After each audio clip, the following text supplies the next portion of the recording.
Hi everybody, welcome back. Here we are, we're picking up where we left off with the pedophilia lecture, and we're moving into a case example of pedophilia at work. Specifically, we are looking at the Jerry Sandusky scandal that kind of exploded out of the infrastructure of Penn State about 2 years ago now. So what we're going to do is look at it from start to finish and kind of review what was going on at the university, what it was that Jerry Sandusky himself was doing, who else was sort of involved in covering up Sandusky's activities, if you will, and how it was sort of allowed to go on for so long. So starting at the very beginning, we are looking at this man here. For those of you who are not kind of aware of what's going on, this is Jerry Sandusky. This is a photograph of him on his way to trial in the beginning sort of parts of the investigation. So Jerry Sandusky had a very long, extensive history at Penn State University himself. He did play there. He played his college ball at Penn State, went on to coach high school football for a while, I believe, and then came back to work as an assistant coach for Joe Paterno in 1969, working his way up the ranks, and then eventually became the defensive coordinator for Paterno, working there for so many years. People thought after a while that Sandusky was going to take over the reins for Joe Paterno when he eventually was going to retire. But we sort of know now that that was never going to be the plan and never really worked out the way that a lot of folks initially thought it might. But in his tenure there at the university in the 30 years he worked as a coach, Jerry decided to start this charity called the Second Mile Foundation, which worked in the State College area. And basically what this charity was, it was supposed to be something that would help the at-risk youth. Particularly, it was helping young men in the area and focusing in on families that had single-parent households, predominantly those households that were kind of led by mothers who had absent fathers, and these kids were, you know, starting to go down the wrong path. So that's kind of what was going on with Jerry's charity. And people thought, you know, this is fantastic. You know, here's a man who is working at Penn State. He has the whole world at his fingertips, has a really good career, is working for one of the best football coaches that we've had for generations. Paterno had this great structure, and Jerry Sandusky was a very large part of it. And now, you know, he's giving back to our communities. He's helping out our young boys. He's helping them get a better start in life. But later what we're going to find out is that this charity that Sandusky really started up ends up being the focal point of this scandal. This is where many of the young children are going to sort of come from, where Jerry is going to victimize them. So this is our main perpetrator in this case, Jerry Sandusky, and his involvement at Penn State became very pervasive as the case kind of explodes and as we review it more. Okay, so everything was going on for a good number of years, but in November 2011, what we see is that this case is going to rock the media, and it's really going to be exposed that all of this stuff was going on, and that for 2 years, Jerry Sandusky had been investigated by the grand jury, and they were trying to figure out if there was enough there to indict him on child molestation charges. So eventually this report is released, Jerry is indicted, and we see that he's going to be indicted on 40 counts of related child molestation charges against 8 initial victims who were all under the age of 12 at the time of the offense. So we see there, if we're tying this back into our pedophilia lecture, we see here that Jerry would fit more of that pedophile type of mentality rather than the hebephile. We see 8 young male victims. They're all, as you know, information is being released, they're all very sort of similar victim types. So he's kind of fitting that general pedophile profile that we would see in regards to victim selection. So initially we have 40 counts of related child molestation charges against these 8 male victims. About a month later in December, we're going to see more counts being added, 12 additional counts and 2 more victims, bringing it up to 10 male children, 10 male victims at the time. and 52 counts of child sexual abuse and child molestation charges. The majority of these are going to be felonies, and this was a very serious sort of statement to be made, because if Jerry was convicted on these 52 counts of sexual abuse, he was facing a lot of prison time, and we will kind of go over that later on in the lecture, but he was facing years upon years. We were talking, large decades at this point. So 52 counts of child molestation he's up against. Very large sort of indictment being placed against him. But how did we get to this point? How did we get to these 52 counts of child molestation? Let's sort of backtrack a little bit and take this chronologically and look at it from the start and talk about how we got here. So this sort of goes along with the grand jury testimony and indictment that you guys are reading for this lecture.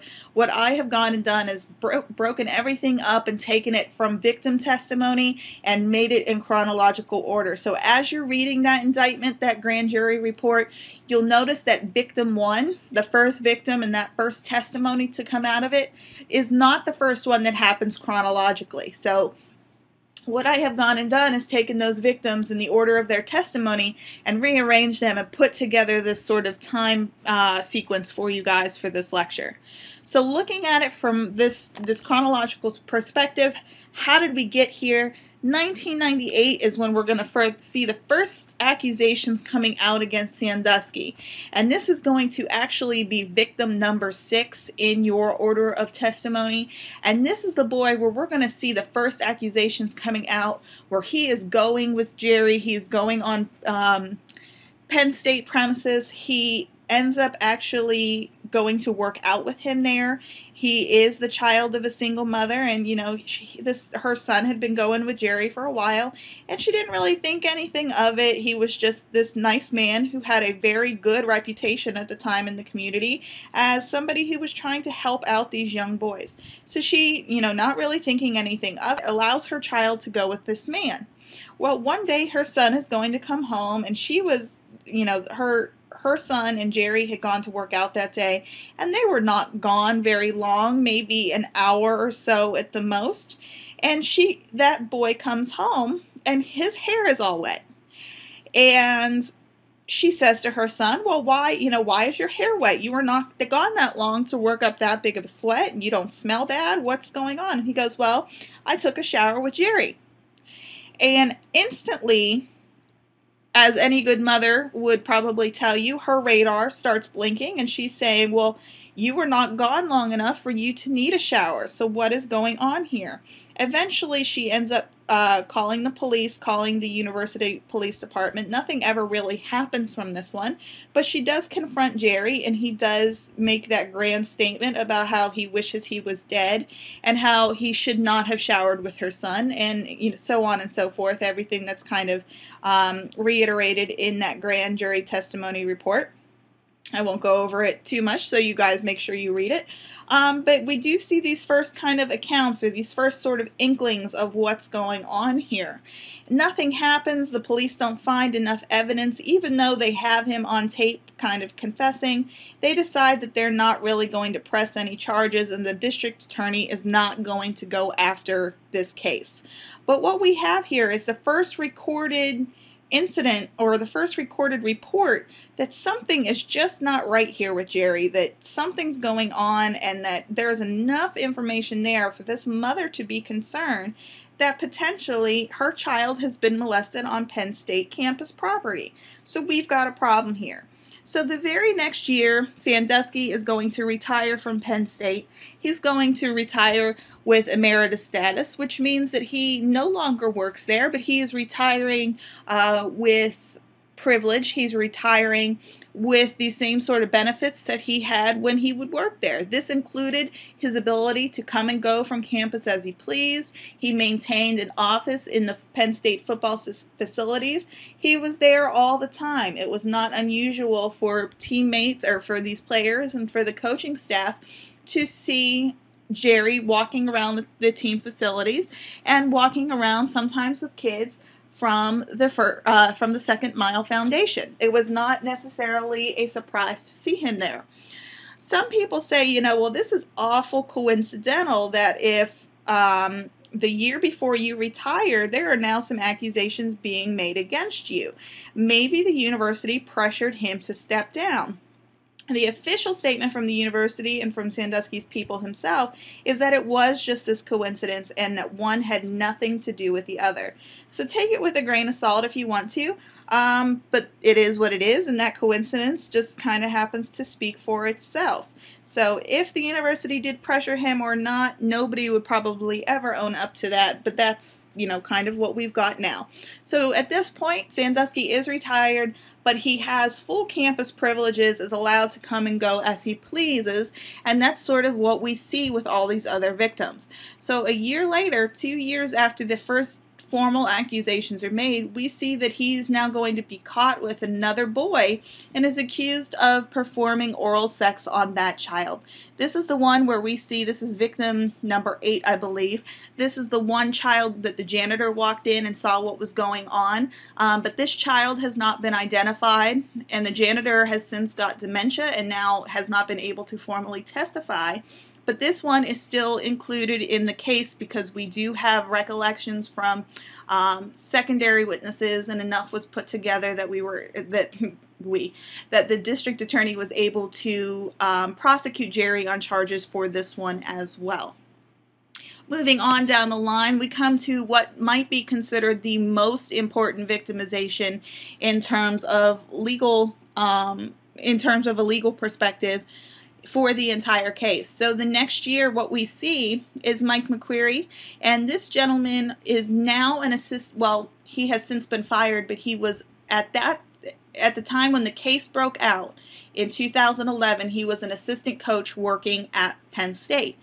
In 2001, 2002, he was just a graduate assistant, so not officially a coach at that time, but did have status on the football team and was allowed to be in the facilities. So late one night, I want to say it was in March in 2001, what we see is McQuarrie is at home. He's watching Rudy. For those of you who you're probably all familiar with this movie, but Rudy, really great football film. At the end of the movie, McQuarrie says that he is all pumped up. This movie has really gotten him inspired for the next week's team practice. What I am going to do is go into school. I'm going to go get some game film. I'm going to stay up all night. I'm really pumped up. I'm going to do this for the rest of the night. So he goes into the Penn State campus facilities late one night, and he hears a shower running. And he goes in there and he's thinking that, oh, maybe it's just a football player. It's just one of the guys. He's here for a late night workout and he's just rinsing off before he heads home. Not really thinking that it's going to be Jerry Sandusky in a shower with a young boy. So Mike McQuarrie gets his tapes out of his locker, goes into the shower just to make sure, everything's fine and maybe somebody left the water running, whatever. Goes into the shower and lo and behold, as he's getting closer, he hears these rhythmic slapping sounds that can only be indicative of some sort of sexual intercourse. And now he's thinking perhaps maybe one of the players has brought his girlfriend into the locker room. And he's going to go in there and very gracefully tell the player to go home. Well, he turns the corner, peeks in, not to really disturb anybody, not to startle anyone mid-act, if you will, but decides that he's going to peek around the corner, and here's Jerry Sandusky. And it's not a grown woman, it's not his wife, it is a young boy. So this young boy is actively being sodomized by Jerry. It appears to be anal sex or sodomy. What he sees, this young boy is braced with his hands up against the shower wall, and Jerry Sandusky is standing behind him, and from what it looked like to McQuarrie, it looked like anal sex was happening. So McQuarrie freaks out, runs home, goes and calls his father, tells his father what he saw, and his father says, well, you need to report this right away. Tells him to call Joe Paterno the next day, which McQuarrie does. He reports it to Joe Paterno. He says, Mike, I've got this. We're going to take care of it. There's nothing else that you need to do. I will report this to my higher-ups, which is what apparently Joe Paterno did. Goes and tells Tim Curley and Gary Schultz, his immediate higher-ups, this is what Mike McQuarrie saw. This is what was going on. And from what Paterno had been told at the time, we will take care of this. It's in our hands now. We've got this. So at this time, what we're going to see is that Sandusky is very quickly going to be stripped of all of his Penn State campus privileges. He's no longer going to be allowed on campus. He's no longer going to be allowed to go to these different things, but somehow he still ends up places. He is formally not allowed to come back on campus. He has formally been told by the university that he is not supposed to be going anywhere, but somehow he still ends up in different locations. He still ends up on campus. He still ends up going to some of the football games, sitting in box seats, all of these things that he's not really necessarily supposed to be doing. So the university gives him this official sanction, which is little more than a slap on the wrist. They do not do anything to report him to law enforcement. At that time, there was no push for any sort of official legal involvement. The only thing that happens is that he is stripped of his campus privileges. So I guess Jerry decides that it's a good time to lay low for a little while, and he either does not get caught engaging in any more sexual activity with other children, or he really does lay low for a couple years. But in 2006 or 2007, these years, I have two cases here now where the years are a little convoluted. It's mainly because the witnesses are unsure as to when these things actually happened, and there's no official documentation or anything like this to sort of back up whatever it is that the witnesses are saying. So we have the sort of time discrepancy between these 2 years. But it's okay. It's certainly within this realm of time here. So a couple years later, what we're going to see is that Jerry is still acting up with some of these kids. He's still taking them places. He's still engaging in inappropriate behavior. This time he's going to get caught wrestling at a high school with a young boy at a local gym. Jerry Sandusky is not a wrestling coach. He should not be engaging in any types of behavior like this outside, well, anywhere, first of all. And second, he should not be doing this at a local high school. The high school gym teacher walks in and says, you know, what's going on? This looks awful suspicious. Nothing, coach. We're just working on our wrestling moves. Nothing bad is going on. Very suspicious types of behavior, but Jerry and the boy eventually leave that night, and there's no visible signs of any sort of intercourse or molestation beyond the wrestling. So at the time, the coach really doesn't do a whole lot. Later, we find out that this young boy has been molested over and over again, has been asked and has performed oral sex on Jerry more than 20 times, a lot of oral sex going on here. But in exchange for these sexual favors, what Jerry would do was provide the boy with these gifts. So to keep the child silent, part of the grooming process that Jerry would engage in is the seduction and the gift giving. So I'm not going to go tell the police what's going on because I want to keep going to Penn State football games. I'm not going to tell the police what's going on because I want these new golf clubs, and I want this new computer, and I want this money for clothing. And Jerry is happy to provide it to the child because the kid doesn't seem like he's objecting to what's going on. He's taking the gifts. It may not be the best thing in the world, and he might not love to perform oral sex on Jerry Sandusky, but the perks at this time for this child are sort of outweighing the harm that's coming to him.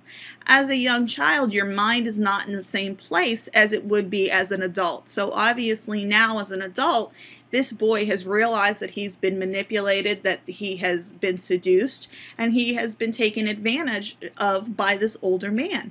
But at the time, it wasn't really something that he was cognizant of, and it wasn't really something that he was aware that this was going on. But years later, as an adult, he realizes the manipulation that has taken place. But it really shows how well this individual was able to gather victims. It really shows how well he was able to keep them silent, and he was able to master them from the very beginning to make sure that he got what he wanted and everything was going his way. So we see more victims coming out. Jerry eventually realizes and is made aware that he is under investigation. For all intents and purposes, he is compliant with that investigation and does not do anything that is going to obstruct what's going on. Not necessarily happy with what's happening, but he is aware, and the charity itself, the Second Mile Foundation, is aware that their founder is now under investigation as well, so he's compliant for the most part.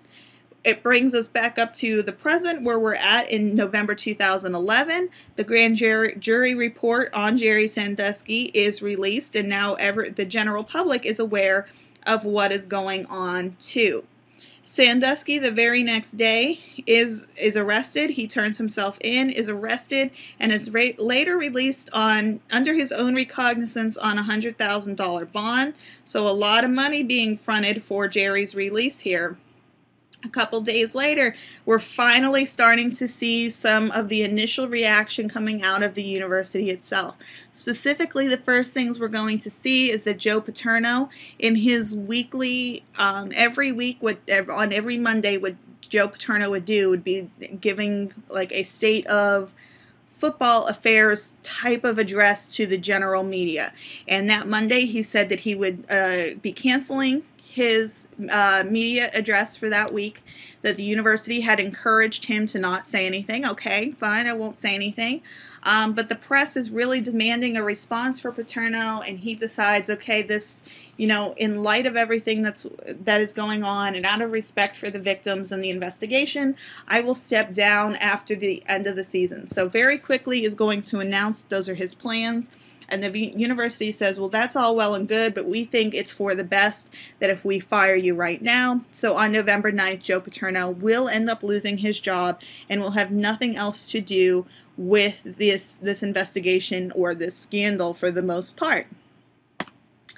So in this last kind of statement he makes as his tenure at Penn State is coming to a close, Joe Paterno makes it very clear that he is very remorseful for the entire situation, stating that this is a tragedy. It is one of the greatest sorrows of my life. With the benefit of hindsight, I wish I had done more. So what he's referring to here is the whole idea of when McQueary came to him and said, Joe, listen, this is what I saw. What should we do? I'll take care of it. Well, a lot of people have criticized Joe Paterno in saying that you should have done more, and this was your defensive coordinator. This was the man who worked for you for so many years. How were you not aware of what was going on? And for the most part, it does seem that Paterno was rather unaware. I mean, his family has stepped out since his death and has said that, Joe had nothing to do with this, was not aware, would certainly have been the first one to step up if he knew the extent of what was going on. But for what we know, we think, or for the most part, the general consensus is that Joe Paterno was not really aware of anything going on beyond the 2001 scam or victimization that came out with Mike McQueary. So some folks say that Joe should have done more. Other folks are very, very much supportive of the measures that he did take in trying to shut things down. But unfortunately, Joe Paterno got kind of caught up in this whole situation like many other individuals, and now is taking the brunt of the blame for what this one individual has done. So a few days later, what we end up seeing is that more boys are going to step out. A lot of people are saying, 8 boys, that's a lot of children, but that's all that we know about. Who else is out there? Who else is just not willing to speak up? So there are some initial reports saying that as many as 10 more victims might be stepping forward and getting, announcing that they too have been victimized. That does not come to light, and we don't see that many more step forward. But throughout this whole process, we do see at least a few more children step forward and say, this has happened to me as well. Not as many as 10, but certainly a few more to make the scandal a little bit larger. On November 14th, just a few days after this, actually I think that is, what did I say? Yes, the same day, so that the same day as those reports are coming out, that later that night, what we see is Jerry Sandusky is going to do something that no criminal defendant should ever do. He is going to give a pretrial interview on national television that ultimately backfires, and does nothing, absolutely nothing to help his case. So Jerry Sandusky is invited to give an interview with Bob Costas on Rock Center with Brian Williams, a weekly news program on NBC. And he's going to go on this news show on the advice of his lawyer that he should go ahead and give this interview. His lawyer is going to be present in the studio with Bob Costas, and Jerry Sandusky is not going to be in studio, but is going to be at home giving this interview over the phone. So he is not directly in the presence of his lawyer. He is just in the presence with his lawyer over the telephone, which is probably not the best thing that Jerry could have ever done, but hey, it is what it is. So what we see with this video, I am not going to show it in the context of the lecture that I'm giving right now, but I will post an extra link to this on CRIJ so you can watch it for yourself. It's about an 8-9 minute video, I think. And Bob Costas is going to ask Jerry Sandusky point blank, are you a pedophile? And Jerry is going to actually hesitate, and he's going to just sort of pause, and he's going to think about that question. And he's even going to repeat it back and say, am I a pedophile? And then he's going to pause again and give it a little more thought. You would think that if you were entirely innocent of what was going on in this case, if you had nothing to do with it, as Jerry claims in the video that he had nothing to do with it, that he is being persecuted, that he is not to blame, what you see in this video is not an adamant, no, I am not a pedophile. You see a man who has to actually pause and think about his response and how best he should craft that response. So what we see in that hesitation is almost an admonition of guilt. And also in the video, we are going to see him even confess to showering with multiple boys. He's not going to confess to any sort of explicit sexual contact, but he is going to at least confess to the showering. And the reason why this is not such a good idea in a pretrial interview is, what do you think what would you anticipate happening here? That perhaps this would be used in court, right? So that's exactly what happens. And the question that is very, very relevant to the case is, are you a pedophile? And that sort of silent pause is one of the most damning things that is going to come out of this interview, because it is going to be reiterated again and again during the trial. So you'll see some of the things that I've mentioned in the actual video itself, and as I said, the link is going to be posted on CRIJ so you can go ahead and watch it yourselves. Okay, so after his bad decision making with Bob Costas, what we're going to see is that we're still sort of leading up to the trial. Another child is going to come out. Well, now that child is an adult, but we're going to see a civil lawsuit that is going to be filed against Sandusky. We're going to see that both the Second Mile Foundation and Penn State are also going to be included in that civil suit, that you have allowed for this to happen. You have allowed for this man to victimize me, sexually victimize me. What is interesting is that this young man was not one of the original 8 victims. He was not one of the later 2 that are being tacked on to the indictment. He is just this other child, this other young man who is civilly suing Sandusky for sexual molestation. This civil lawsuit was very quickly sort of denied and was not allowed to continue. So what some critics are saying is that this young person has just very quickly jumped on the bandwagon, was trying to get some money out of what was going on.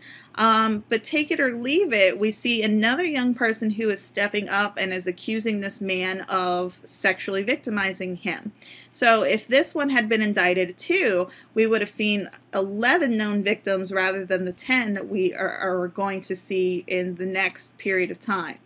So in December, what we have, as I just suggested, we have 2 more young boys who are going to be tacked onto the indictment.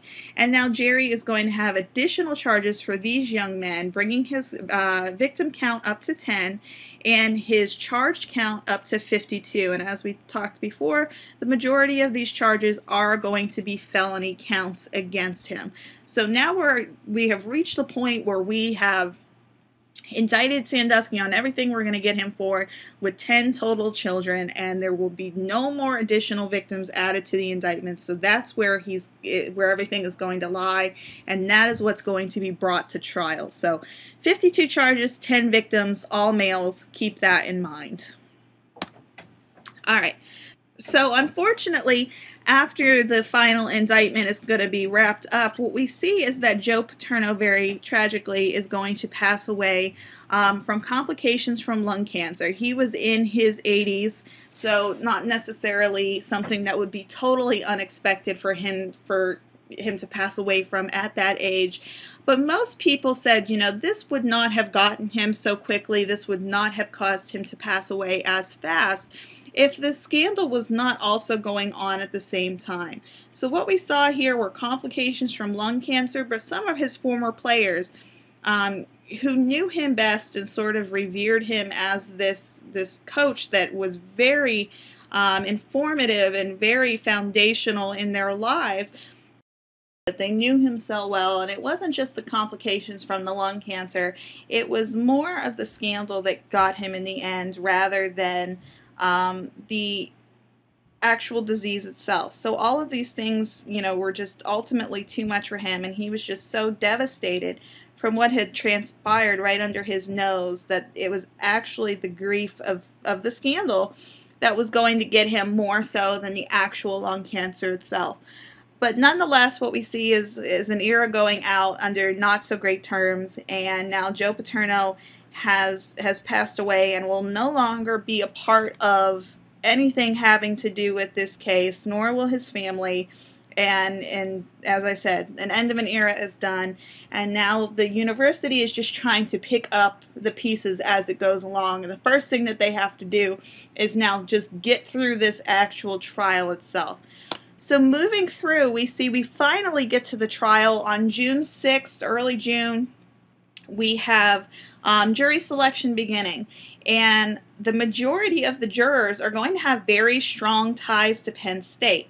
Several undergrad students are going to be on the jury. We're going to see professors, we're going to see other faculty members, we're going to see custodians, we're going to see other employees who work at Penn State, and only one person on the jury is going to sit there and say, I've never heard of this.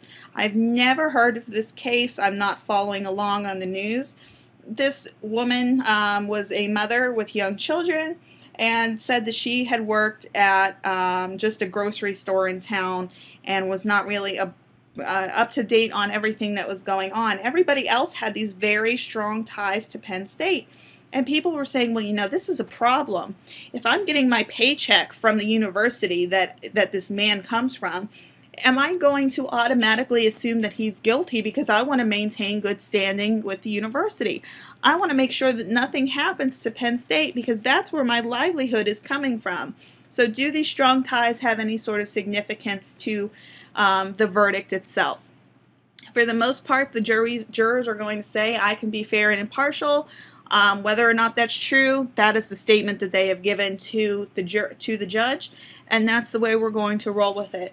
So a few days later, jury selection is done, the trial opens, the victim identities are revealed for the first time. Many of them are actually going to get on the stand and testify.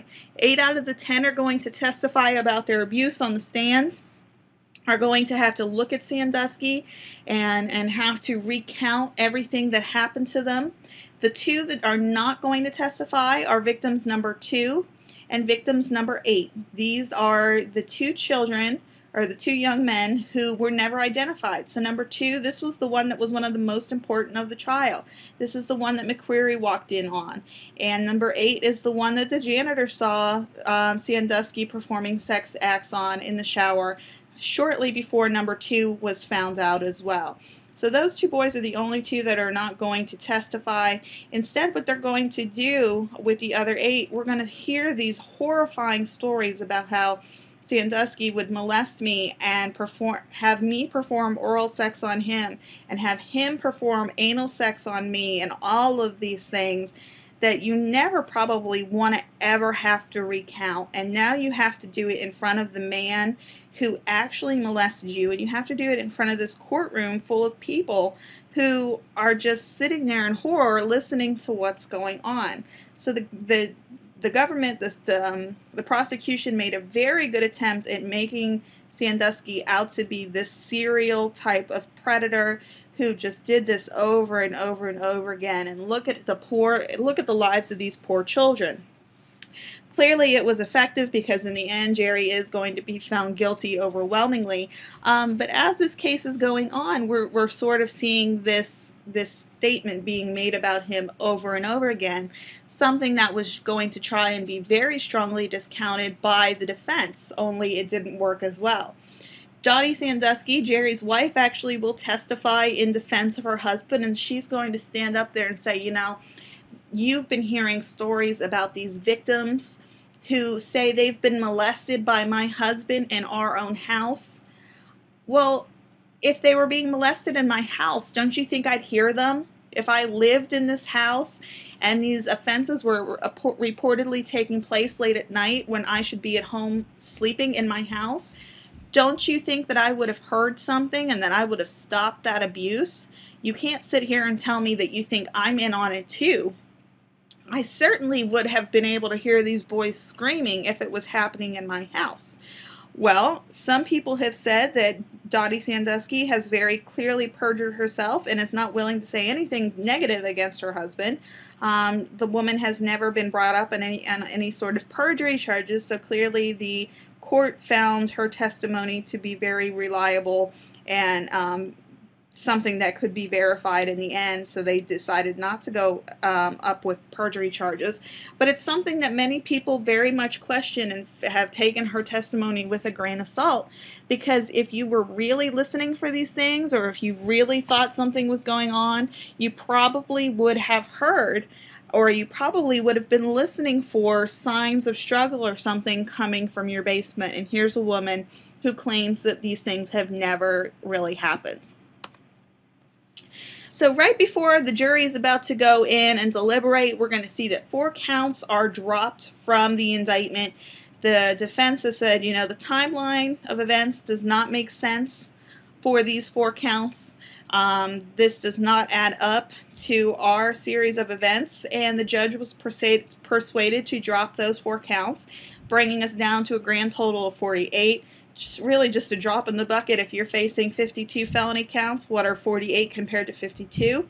But it was a small victory in the eyes of the defense. So the jury's going to get the case and is going to deliberate on these 48 final counts of related child molestation charges. While they are deliberating, Sandusky's adopted son, the Sanduskys never had any biological children of their own, but instead adopted several children. So one of his adopted sons, Matt, who was 33 at the time of the trial, is going to report that he was molested by Jerry Sandusky as a child and had prior knowledge that all of this stuff was going on. He knew that some of this was happening to some of the victims, but was afraid to speak out because it was also happening to him. And he was very concerned that the molestations would continue to happen if he ever spoke out against his father. So he felt like the time was right, that this was my opportunity to say something. You know, there was never any other additional indictments. There was no stoppage of the trial or anything to take in Matt's statements into account. But now we have another young boy who is now an adult male. He is stepping out and saying, well, this happened to me as well. So a very strong statement coming within the Sandusky family as well. The jury is going to come back with their verdict and find him overwhelmingly guilty. Find him guilty on 45 of the 48 charges, and this is now going to indicate that he is going to prison for a very long time. He's not going to be sentenced until October of that year of 2012. But just by the sentencing guidelines of these counts, he is facing over 400 years in prison if the judge decides to give him the maximum count for each one of these charges. So a very, very long time in prison for this 68-year-old man to be facing at this point. So here what I have done is given you this little chart of all of the counts that Sandusky was facing. You can see here it's broken up into two boxes. Victims 1 through 10, each of the counts that are there for each of these kids. So we have a very stacked count against Sandusky with all of these charges surrounding these child molestation cases. So the ones that he was found not guilty on or they were dismissed are here, and then everything else is guilty. I don't necessarily need you to know all of this verbatim for the quiz, but I wanted you to see what was stacked up against him in this form so you knew what was associated with each one of the actual victims. So after he is found guilty, he is taken to a local jail while he is going to wait his sentencing before he's taken to prison. But it's very quickly becomes known to the other inmates that they have a celebrity among them, that they have the newly found guilty Jerry Sandusky in their midst. And when we talk about sex offenders in prison, sex offenders other inmates don't necessarily like when sex offenders join their ranks. It's not something we want to have here. We don't like you very much. And if you're going to come into our prison, you have to be prepared for the fact that nobody is really going to give you any respect, and your life might even be in danger at different parts in time. So correctional officials clearly know that this is going on, and one of the first things they're going to do to protect Sandusky both as a celebrity and as a convicted sexual offender, they're going to pop him into protective custody, and at no point in time will this man ever be allowed to go into general population. They will absolutely crucify him the moment he steps into that general population tank. So they're going to keep him outside outside of the reach of the other inmates, if you will. However, what we have heard about the specific jail, we know that there was at least a little bit of verbal interaction, and that Sandusky was able to hear the other inmates in this jail. So when it would be lights down and everybody would be going to bed for the night, what we would hear is this very faint sort of serenade that would very quickly rise to the point where Jerry could hear it. And we would hear a little bit of serenading with a little bit of Pink Floyd, and they would sing Another Hole in the Wall, Part 2, specifically focusing on the chorus of, "Hey, teacher, leave those kids alone." So we would see a little serenade before bedtime, which apparently Jerry was not very fond of from what we have heard from his attorney after he was incarcerated. Okay, so Jerry's spending his time in jail making the correctional officers and making sure that nobody gets to him, that he doesn't commit suicide, all of that great stuff. In October of that same year, Jerry is going to get sentenced, and remember from a few slides ago, he is going to be facing up to 400 years in prison. So on the day of his sentencing, he is very defiantly going to walk into that courtroom, still is not willing to admit guilt or take blame for any of his actions, and what we see the judge do is not sentence him to 400 plus years. Instead, he's going to get a range of 30 to 60 years. At a minimum, he will be incarcerated for 30 years and will not be eligible for parole until that initial 30-year sentence is done. However, when Jerry is being sentenced to prison, he is 68 years old. So, at 30 years, that would put him at 98 years old, and if you know anything about prison, it's a very hard and difficult life. So the odds of him even reaching that 30-year sentence are probably pretty slim to none.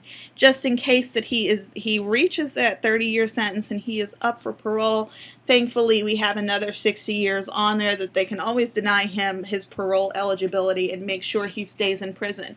From the reports that were coming out from the sentencing and from the judge and from everything, it makes it most likely that Jerry will not be getting out even if he is eligible for parole and will most likely die in prison. So the last thing about this case, we have some final statements. Jerry was allowed to make some final statements before he was taken to prison and out of public sight for a good long time. And basically what we see here is Jerry, again, not willing to take any sort of responsibility for what he has done, has just come right out and said they have persecuted me, they've treated me like a monster, but they can't take away my heart, they cannot take away my spirits. I know that I am not guilty. I know that I have done nothing wrong, that I have done nothing wrong, and that I have never even slept with anybody outside the context of our marriage, that my wife was my only sexual partner, and I remain true to her despite the fact that I am now facing this 30 to 60-year prison sentence. He then goes on and talks about how he was a victim of the system, and specifically he was a victim of one young man's active imagination, who has come out and made these accusations against him, and he is speaking about victim number one in this instance. So this young man came out and made these accusations very quickly, got the support of the university, got the support of the criminal justice system, and all these other individuals, and what happened was that young man won, and that Jerry had fallen victim to the financial pursuits of this young boy who claimed this victimization. But as we've said before, where there is this much smoke, there has to be fire. So no matter what Jerry Sandusky is going to come out and say, ultimately he is still going to face this very extensive, very long prison sentence behind bars, so he cannot get out and molest any more children. Whether he believes he was in the wrong or not is a different story for a different day.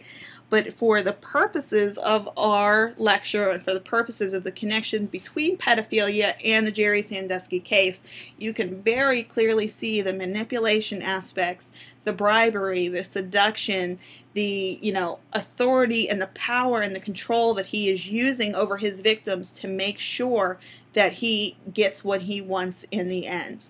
So that is where I am wrapping up Jerry for the day. You have 4 readings that are, or maybe three or four readings that are connected with this case, and you should very clearly read them because not only do they summarize the case that I have just given you, but they have done so in a different order. So in the victim testimony order is not necessarily chronological, but it still gives you more of a broader impact of what was going on at this case, how it was allowed to continue for so many years, how nobody found out, or when they did find out, they took it amongst themselves to make sure that everything was sort of covered up. So make sure you do all those readings, make sure you have a firm timeline of events in your mind, and you kind of know how Jerry Sandusky got away with it for so many years. So picking up next time, we will continue with our nuisance sexual behaviors lecture and show you some things on a little bit smaller of a scale before we sort of break out and talk about some of our more harsh, more dangerous types of sexual offenses.